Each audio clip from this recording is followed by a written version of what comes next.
The other day, I was scrolling online and saw a headline about David Muir and his rumored lover Geo having a baby. Then a YouTube video appeared about Paul Newman, claiming he lived a double life despite his decades-long marriage to Joanne Woodward. Finally, I stumbled upon an AI actress, Tilly Norwood. She even has a name, computer generated, flawless, already being pitched to Hollywood agents. After checking to see if any of this was real, I thought to myself, if the news, the gossip, and even the faces on our screen can be illusions, then what else about our lives could be?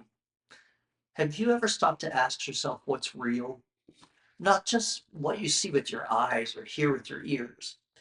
In the next few minutes, we're going to peel back the layers of illusion, fake headlines, false identities, and even the tricks of our own mind. And by the end of this video, you'll know how to spot the difference between what's only projection and what is eternally true. I also promise I'll share with you clear, practical ways to reclaim your identity as the shepherd of yourself, not the wolf dressed in sheep's clothing. There's a book I've read for about 30 years that I keep coming back to because it forces me to be honest with myself. It's called A Course in Miracles. It makes a radical claim.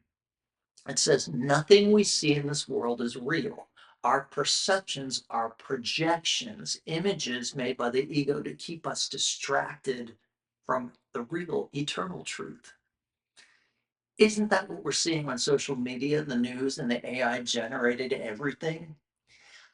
I know it sounds extreme until you remember how often our brains trick us. Psychology shows us that perception is not reality.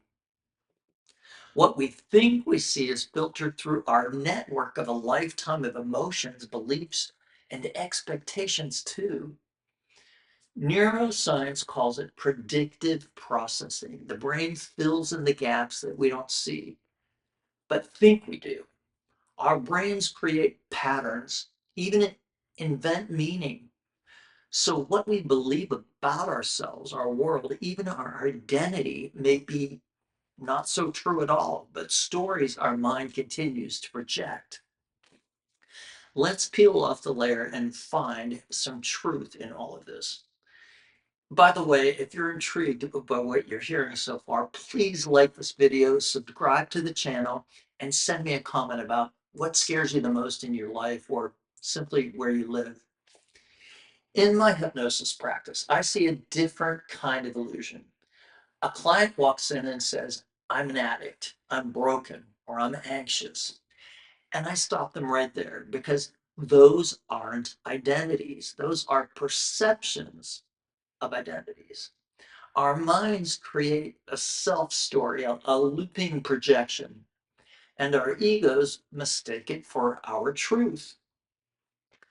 Our minds create a self story, a looping projection, and our ego mistakes it for truth. As I shared in my book, Zeroing Out the Secret to Peace and Personal Power, when we remove the blocks and chatter of the ego, we find a solid center underneath.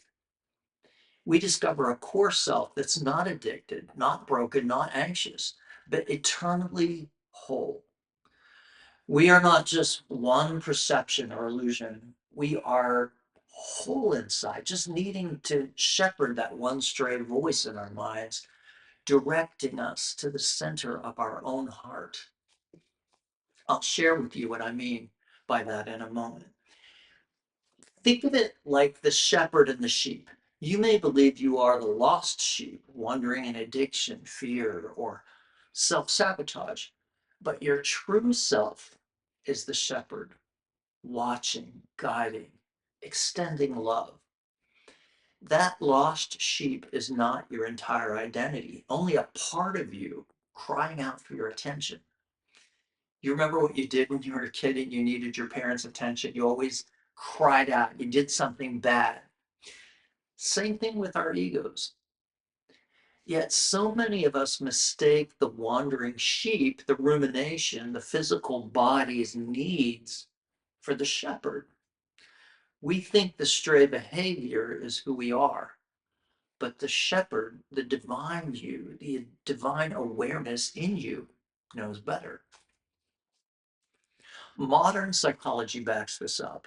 In ACT, acceptance and commitment theory, there's a concept called cognitive fusion. It means we get so wrapped up in a thought or feeling that we fuse with it. We think, I am my anxiety. I am my craving. I am my fear. The path forward for you isn't to fight the thought or push away the sheep, but to gently unfuse, to see it for what it is, a perception, not the truth, not the whole you. Then gently lead it back to the peace that's within your heart. So, how do we practice this? Step one, just like you need to fact check the media, fact check your own brain. Just as you would Google a false news story, question your own thoughts. Is this really true? Or is it just my ego projecting? Step two, pause and breathe. I call it zeroing out. I teach a simple process of returning to the still point, the quiet space behind the chatter. It takes 3 minutes. You can learn that in my book. And then just give yourself a few breaths in that stillness and begin to show yourself the difference between the illusion you thought you were and the real you that you are. Step three, listen to your inner shepherd. Instead of judging the lost sheep, bring compassion. Ask, what is this part of me really crying out for? I'm going to be really real with you here. I was sexually abused a few times in my childhood. As a result, I developed lots of misperceptions about what really makes me secure and happy. It's taken me a lifetime to get over that. And what I hear as an old thought from the past, created by that destructive illusion of my childhood, I have to say to that thought first, to myself, of course you think that. Of course you believe in this moment that this person or that behavior will satisfy a deep need inside of me. But this is not the real me. This thought is just a stray sheep needing my love.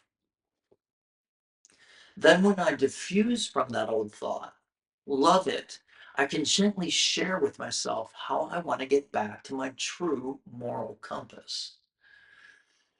What I'm sharing is not easy by any means, but I know I don't want to live in my old broken thoughts and ruminations. I want to live in my beautiful life I've created for myself.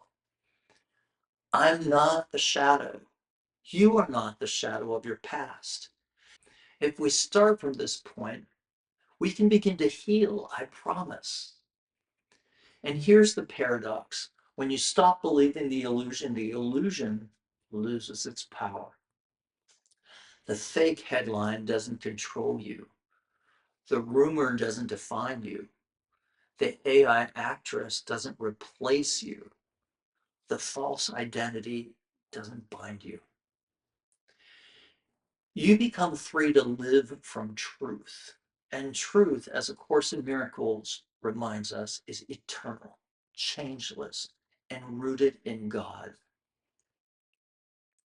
So the next time you find yourself swept up in fear and shame or the endless scroll of stories online, stop and ask yourself, is this real or is this projection? Then realize that the illusion is only reminding you to test your own thoughts. Am I the sheep or am I the shepherd? In that moment, you reclaim your power. You step out of the illusion and into peace.